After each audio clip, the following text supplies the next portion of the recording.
Picture this.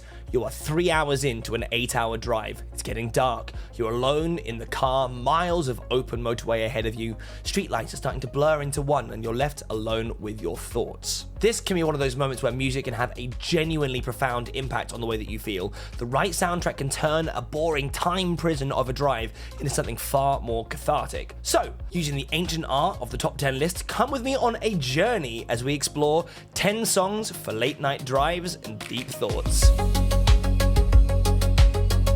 Starting with a couple of honorable mentions, because honestly, if I put my mind to it, this list probably could have been like 40 tracks long, so there's a couple I was really umming and ahhing about whether or not I was going to include them, but I kind of decided I want to try and take this list on sort of a narrative arc, so to speak. The songs kind of feed into each other in a kind of journey, and these ones just didn't quite fit into my arc. So Dare I Care by The Voids. This is originally called Julian Casablancas and The Voids, but I think they're now just The Voids, even though he's still affiliated with them. So the side project, or one of the side projects of the lead singer of The Strokes. And their stuff is wild. The Voids is like super psychedelic. The songs are quite long. There's loads and loads of like heavy layered synths. Julian Casablancas has loads of strange stuff going on with his voice like pretty much the entire way through. But this one song, Dare I Care, this is synth line, and it just goes.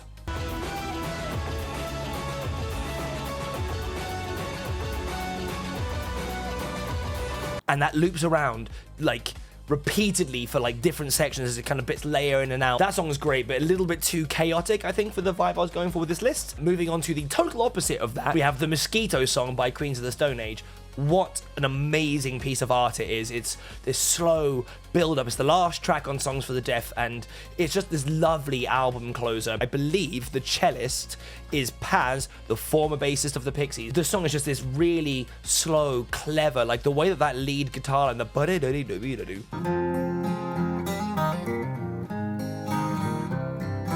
It kind of weaves through the song. I feel like maybe the name Mosquito song kind of also has me sort of mentally in this place where there's sort of like, I don't know, you're kind of going through a field or something like that. It's very whimsical, but again, it's a little bit too slow. It's a little bit too cathartic. It's got this sort of like slow bits with the violin. I feel like sometimes if you're in a kind of like driving, it can't be quite that slow, because I feel like otherwise you're going to end up getting distracted. It's got to have like a little bit of oomph, no matter how kind of psychedelic or introspective the song is. So left those two off, but absolutely fantastic ones. If you're looking for 12 songs, I would definitely include them too. But now, moving on to our first actual one, number 10. Godless by the Dandy Warhols. This album, 13 Tales of Urban Bohemia, the opening track is Godless, and I mean, I think it's one of the best albums ever written, personally, and that intro, my lord, it just kind of like summons itself out of the ethereum at the beginning, this kind of like droning noise.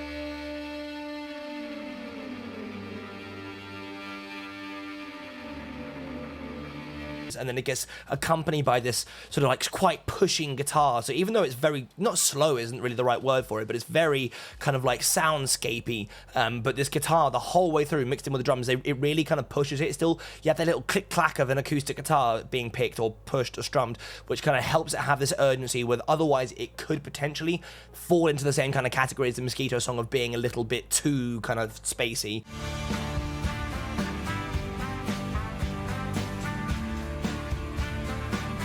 Such a charming, subdued trumpet line that kind of goes there through, and then again Courtney Taylor's vocals. I feel like he was at his prime here. Just he everything he sings, it sounds like he's kind of just waking up. He's dreaming while he's doing it. It kind of ebbs and flows. The entire song at one point literally comes down to like a kind of stop. The trumpet, it sounds like it's finished. People were starting to clap when I saw them live doing this, and then this trumpet just ba-ba-na-na. Oh, I've got to play it. Just beautiful. And then suddenly that acoustic line picks up again and just pushes it forward again. It's this beautiful, introspective, kind of like driving, I guess that's the point, right? It fits this list so well, just being able to kind of like have this soundscape wash over you, but it's not washing over you, it's kind of dragging you along with it in the current. It's just a piece of art, that song. Number 9. Silvery Sometimes Ghosts by the Smashing Pumpkins. This is one of those songs that I get the feeling kind of flies under the radar, because a lot of people have written off Smashing Pumpkins since they reformed, right? The sort of second era, they're generally speaking a little less heavy. It's a little bit more kind of softer indie ish alternative, I guess. But I will admit, the album this is from, which is currently evading me name-wise, is actually really good. It's just something about Billy Corgan's voice. It brings this like wistful, sad, like emotional kind of feeling to everything he sings. Oh, it feels like poetry. It really does. It makes me want to write it down in a kind of like darkened chamber. But it's, again, musically similar to Godless. It's got this kind of like quite rigid beat. Like the guitar line is fairly consistent strumming throughout the entire thing. This dung dung dung dung dung dung dung dung dung dung dung dung. Like it has this kind of driving thing, which I think is going to become a recurring theme for this list, because it kind of pushes you on. It washes you with this kind of like mourning. And again, because it's Billy Corgan and because it's Smashing Pumpkins, a lot of the lyrics are quite abstract in their approach to everything, but they're so good at word painting. I can just feel that Billy Corgan behind the wheel of a car, just debating what's wrong with the world as he's going and just like pouring it into this song. It's beautiful and it's wistful and it has this kind of like feeling of introspection that just pushes you along. Again, similar to Godless, it just deserves to be on this list for that reason alone. Number 8. Sprawl 2, Mountains Beyond Mountains by Arcade Fire. Now, this song is slightly more, I would have said, euphoric isn't quite the right word, but it's definitely more kind of impassioned. It's just got this churning synth line. It's just so good. It's the song that encompasses that like neon sort of like Venice Beach, you know, car with that roof pulled down, palm trees, everything's purple, like that vibe. Just it executes that with perfection. And then her vocals in it, again, they kind of start so disgruntled, right? She's angry, she's angsty at society and what she's trying to do. She's trying to be this passionate artist, this creator. They heard me singing and they told me to stop, quit these pretentious things and just punch the clock.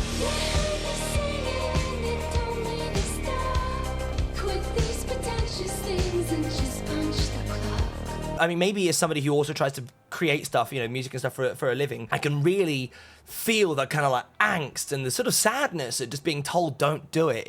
It's very emotional, but again, just hit this driving, constantly going forward. And over the course of the song, her vocals raise up and they become more and more impassioned. And by the end of it, you realize this song is not so much about the monotony of life and the frustration of trying to do stuff. It's more about the choice to escape it. And by the end of it, she just, you know, she's screaming that same line. It's the same lyric. They heard me singing and they told me to stop. But the delivery, she does it up the octave. She's like shouting it. And it's almost like she's saying that as a fuck you, as she's driving off into the sunset.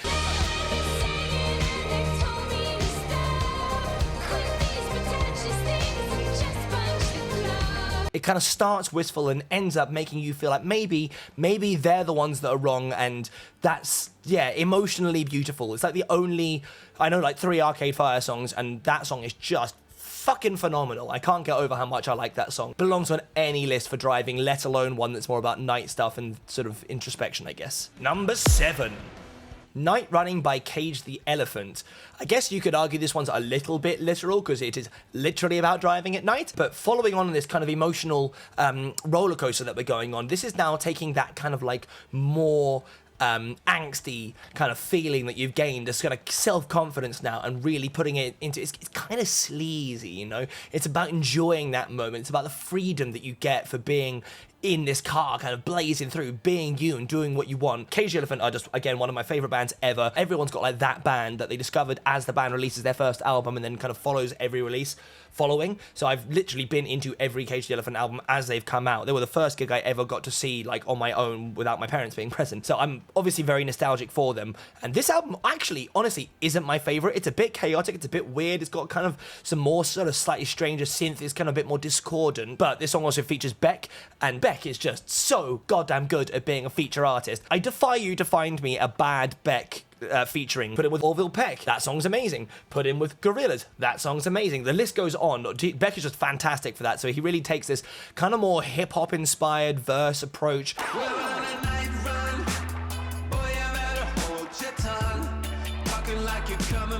And then you have this like weird brassy chorus. It's like very heavy, like effects overridden, but like there's like a tenor saxophone that's doing this really heavy, like do do do do do do.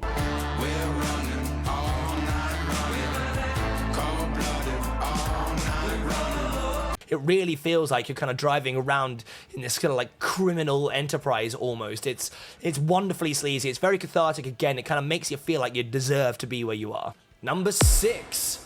Bad Decisions by The Struts. This song and The Struts in general, one I really wasn't expecting to want to include until I started going through their catalogue, and I remember specifically listening to the album that this is from, Pretty Vicious. It's just really well executed, slightly ballsy, slightly cheeky, but very mature, classic rock and roll. It's just a great album. The song Bad Decisions on it, again, this is kind of, we're coming out of this angst and we're starting to feel bad about it now, right? We're starting to process that not everything we've done when we've been sleazy and saying fuck you to the world is necessarily a good idea, and maybe some of these things are going to come back to bite you, and that is this song in a nutshell. It's beautifully executed. It's just got this kind of like rolling forward sort of momentum to it. It's kind of slower in places, and then you just get this chorus, and the chorus is so like, it makes you want to scream and shout the car on your own, right? As you can shout and scream the lyrics to anything you like and no one can judge you. Every time that refrain comes around again, it really feels like I'm kind of like exercising a demon. I'm confessing my sins. I'm getting this weight off my shoulder. And it's just, again, kind of goes into the slightly more softer, kind of slower verses that are more kind of introspective. And then it kind of, ramps up until a point of almost being kind of mad at yourself for these bad decisions, but then taking accountability. And I tell you what, I've blown my voice out like twice on like long drives when the song has come on, because I've just been trying to match Luke Spiller's vocal charisma, and like you just can't. That guy's a fantastic singer. For proper good, like kind of late night, deep in thought, emotional catharsis, this song is really, really good for exercising a few of those demons. Number 5, You Don't Understand Me by the Raconteurs. You don't understand me. I'm going to sound like a broken record, because yet again, this album that it's from, Consolers of the Lonely, is, I mean, I think it literally is my favourite album of all time. You Don't Understand Me, on this narrative arc we're going on, this is more about kind of like retreating into yourself a little bit, I guess. It's this sort of feeling of being disjointed with the world. It's this beautiful, beautiful piano line. It runs throughout the entire thing.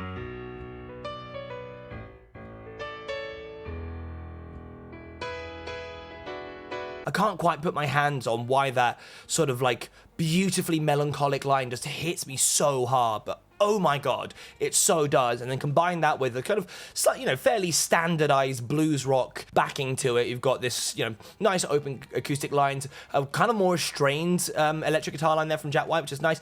But Jack, his voice is, I mean, to be fair, it's a very versatile voice. That man can scream and wail and sing softly and do love songs. And this song, again, is one of his more kind of raw, emotionally direct songs. It really has Jack sort of stripping back himself and just sort of realizing that he's a bit strange, or that people just don't really get him. And it, again, because it's kind of got that kind of slightly more blues rocky kind of push to it, it's still got that twang, it's still got a little bit of edge to it. It kind of keeps you engaged the whole way through, and it really, just that refrain, it really does something good for the soul. If, for me at least, I come out the other side of that song feeling like, I don't know, maybe it's not all my fault, and we'll kind of work our way through it to some degree, I guess, but it's definitely got this melancholy to it, which I guess is a recurring theme in this list, but it's just executed so differently in this regard, in like a kind of country blues rock guise compared to some of the other ones on this list. So if you're like needing to get some emotions out, just put that song on, you will definitely get there. Number 4.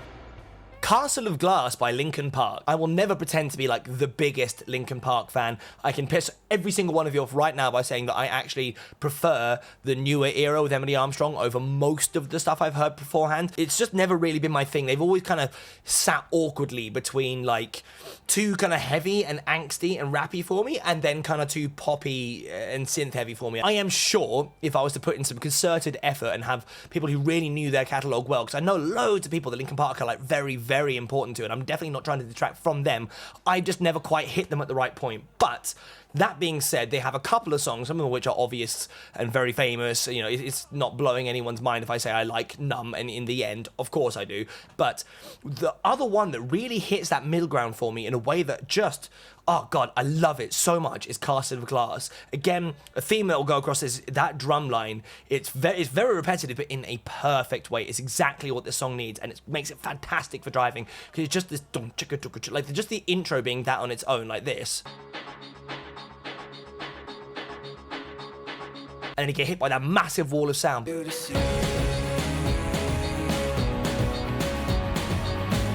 It's so easy to get swept up in, and again, Linkin Park do Wall of Sound so fucking well. Just the tones of the sort of like synth stuff that's going in there, mixed in with the guitar chords. It's just perfect. It really has this like wall of noise and emotion, and Chester's voice is so charismatic and sad and melancholy, and you know that stuff is genuine, that guy was singing from the soul every single time he touched the microphone, and that is so obvious within this song. It just, I don't know, the lyrics themselves just sit with me, because I'm only a crack in this castle of glass, hardly anything else to see. It's the way he uses that metaphor to describe how he feels. It's just unlike anything else, really. And again, just the way that it kind of bursts into sound and then back out again. Sometimes you've got to be careful, because I've noticed that I'm pushing the accelerator without even really thinking about it, because I'm just kind of like racing through this journey with Chester. It's a fantastic song. It belongs on this list so well and truly. Number 3, Pepper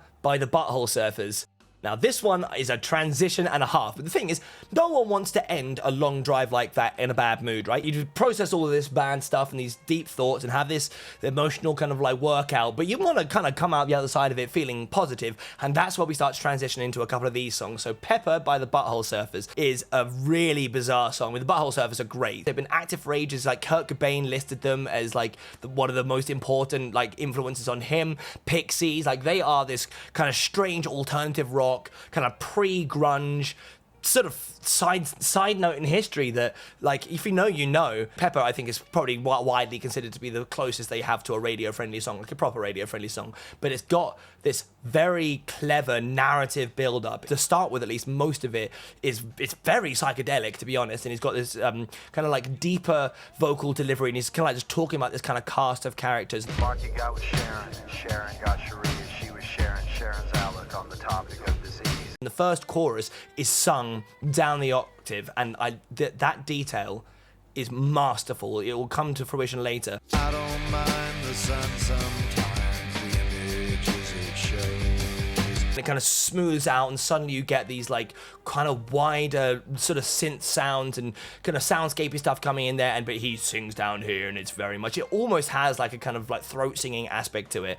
And then the second verse kind of picks up a little bit, and then suddenly, wham, second chorus comes in. It's the same, but now it's up the octave. I don't mind the sun sometimes, the images it shows. Oh my god, just singing that in the dark, driving there. I can picture it now with the headlights on, maybe a country lane. I'm sort of entangled in this story of all these people kind of like going on. They're kind of traveling from city to city, which kind of helps with the motion feeling. You kind of like start to see parallels within yourself, and you just get this kind of big bah! And some of the lyrics are like very dark. Like most of the cast of these characters that they're talking about end up dying in horrible ways, but it's kind of told with this wry, kind of sarcastic, kind of glimmer in the eye type of thing that, I don't know, you can't help but chuckle by the end of it. But emotional journey it is. I definitely feel like I've earned that final chorus by the time we get there. It's just fantastic. Number 2.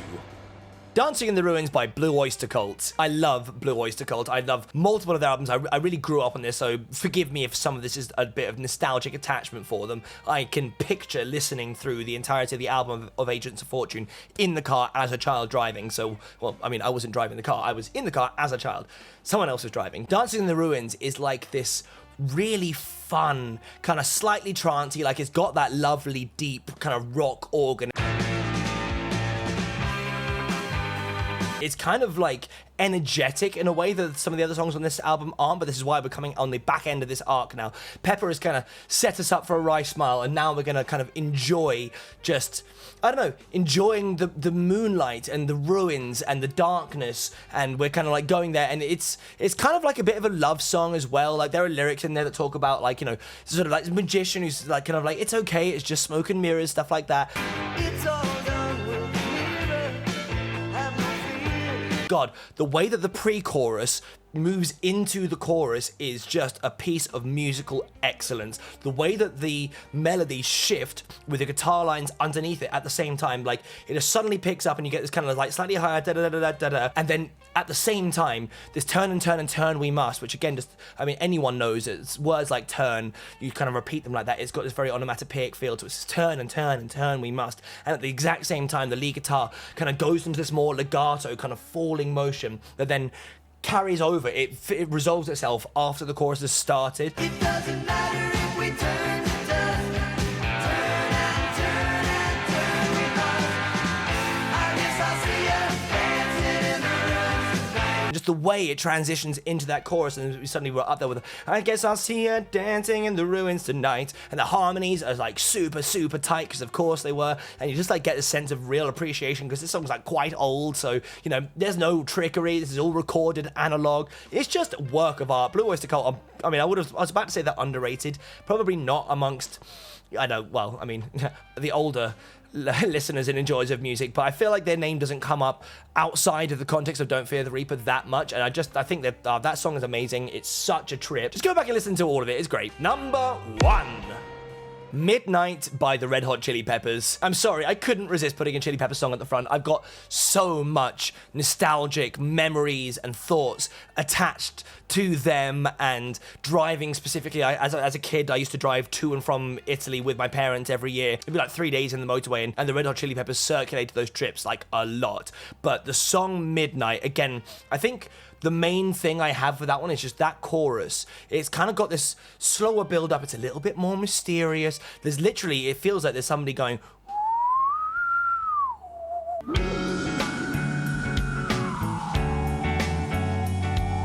I'm not 100% sure what makes the effect for that in the song, but, you know, it's kind of got this winds whistling. He sings quite low down here. It's all very mysterious. The lyrics for Chili Pepper songs are often pretty kind of word salady anyway, to be honest. Like, it's usually very emotive language, and this one, it does a very good job of, like, conveying this kind of, like, I don't know, yeah, like a night drive, to be honest, to circle it all back to the list name, of this kind of, like, winds whistling, and it's kind of like the moon is rising, and then it just builds up to this chorus. And like Frusciante's voice blended with Kiedis's, where they do these big euphoric kind of high note choruses, are just phenomenal. Just something about the way that it kind of like the pre-chorus, the build up with the sort of way that the drums kind of pick up and the guitar gets more urgent. Let's do it all this time. Everyone wishing where we go. And then suddenly just boof, and you've got this big symphonic synth line that comes in there too. I think it kind of picks up and gets more intense towards the end of the song, but this violin swell, it kind of puffs the heart out, you know. Everyone knows, I mean, it's total bollocks. It's literally, everyone knows, anything goes. We are the Lotus Kids. We better take note of this for the story. Try and actually tell me what that means, because I have no idea, but I like how it sounds. The lyrics are just nice to listen to. They do that really fantastic trait. Like, when you know you have a good chorus, that is when you really lean into that double chorus. And they don't just lean into a double chorus, they lean into a triple one. The last chorus goes out 3 times, and by the end of it, there's this like ridiculously over-the-top orchestra swell. There's like extra layers of harmonies are coming in now.